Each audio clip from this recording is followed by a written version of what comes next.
Oi galera, no início de dezembro desse ano, alguns grupos de pesquisa ao redor do mundo publicaram resultados animadores sobre uma terapia genética contra a anemia falciforme. E o trabalho que vamos ver hoje representa um grande passo para a cura dessa doença. Mas qual é a causa da anemia falciforme? Como funciona esse tratamento genético? Estamos de fato perto da cura? Bem de boas, que hoje vamos ver as bases genéticas da anemia falciforme e entender como é feito esse novo tratamento que está sendo visto como algo bem próximo de uma cura. Bora lá!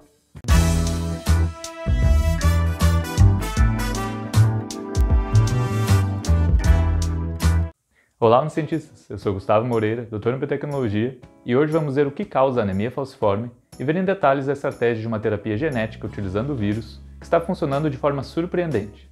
Antes de começar, eu quero que vocês me surpreendam. Então já curtam o vídeo e se inscrevam no canal se ainda não forem inscritos. Não se esqueçam de ativar o sininho de notificações e compartilhar com todos os contatos de vocês para ajudar o canal a continuar crescendo. Agradeço de verdade. Para começar o vídeo, vamos entender o que é a anemia falciforme. De forma básica, essa é uma doença genética que causa a deformação das hemácias, que são as células vermelhas do nosso sangue responsáveis por carregar o oxigênio dos pulmões para o corpo. No caso, as hemácias normalmente possuem essa forma de disco, com uma cavidade no centro. Mas na anemia falciforme, elas passam a ter esse formato de foice, e é daí, inclusive, que vem o nome da doença. A explicação genética para isso está relacionada com uma proteína chamada de beta-globina. Ela é um dos componentes do famoso complexo de proteínas chamado de hemoglobina, que é a molécula que, de fato, se liga e carrega o oxigênio no nosso corpo. Como vimos em um vídeo anterior, onde falamos sobre a revolução no estudo de proteínas, a composição de aminoácidos das proteínas é determinada pela sequência genética do nosso DNA.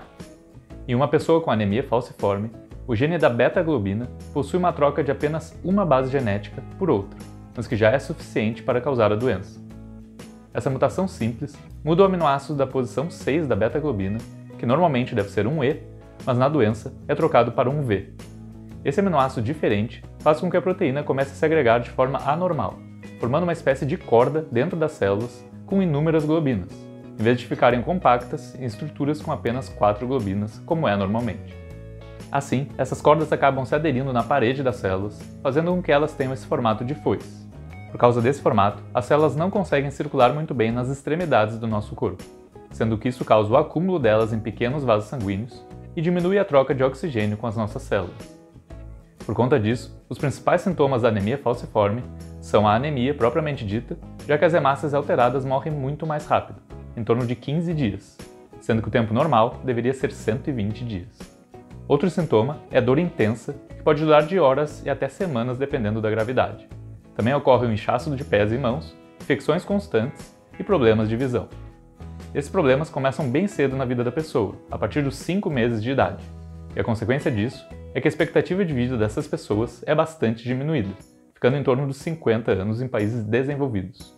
A boa notícia é que esse gene mutante que causa a doença é recessivo, ou seja, se uma pessoa possuir apenas uma cópia dele, de 2 possíveis, ela dificilmente irá desenvolver a doença na forma grave. Assim, mesmo que em torno de 20% das células consigam produzir a proteína beta correta, isso já é o suficiente para reverter os quadros da doença.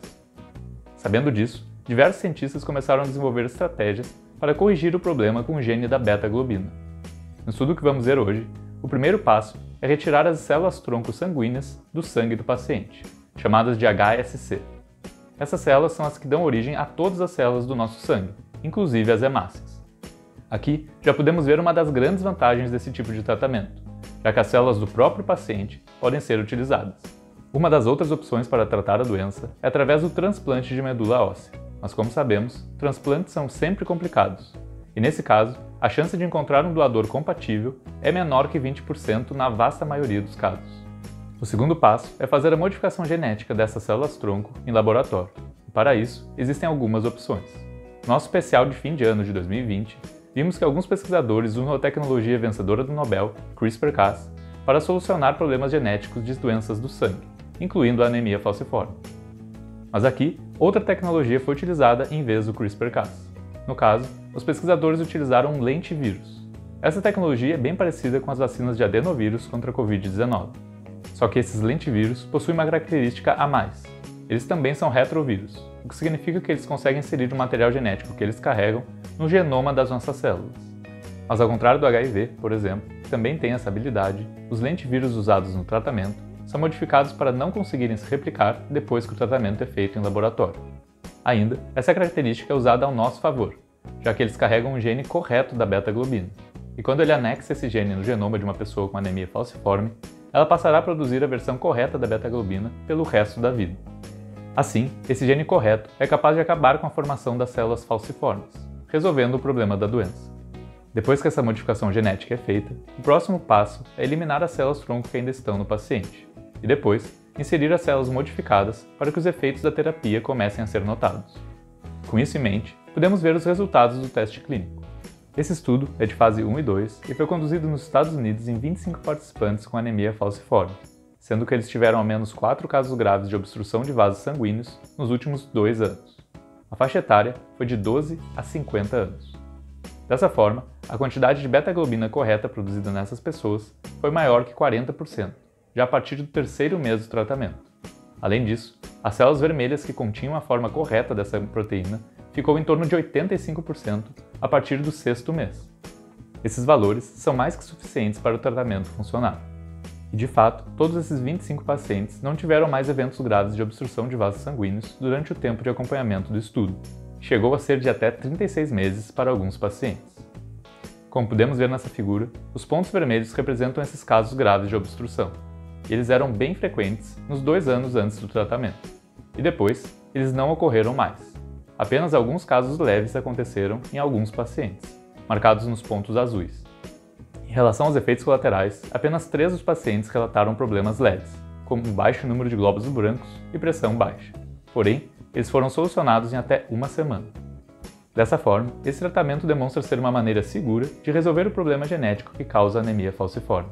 E de fato, parece que estamos bem próximos de uma cura, já que os principais problemas causados pela doença praticamente desaparecem após o tratamento. Esperamos que esses estudos avancem para a fase 3 e que em breve essas tecnologias estejam disponíveis para mais pessoas. Então galera, a anemia falciforme é uma doença genética com bases relativamente simples. Porém, até pouco tempo atrás, a ciência não tinha as ferramentas necessárias para resolver esses problemas. Agora, com a ajuda de estratégias para a terapia genética, como o uso de lentivírus que vimos nesse vídeo, podemos dizer que estamos cada vez mais próximos de uma cura. Se vocês gostaram dessas explicações, já deixem um like no vídeo e se inscrevam no canal. Não se esqueçam de compartilhar, principalmente se vocês conhecem alguém que tem anemia falciforme. Também nos sigam no Instagram, Twitter e Facebook para não perder todo o conteúdo que trazemos aqui. Valeu mesmo! Muito obrigado pela atenção e até o próximo vídeo.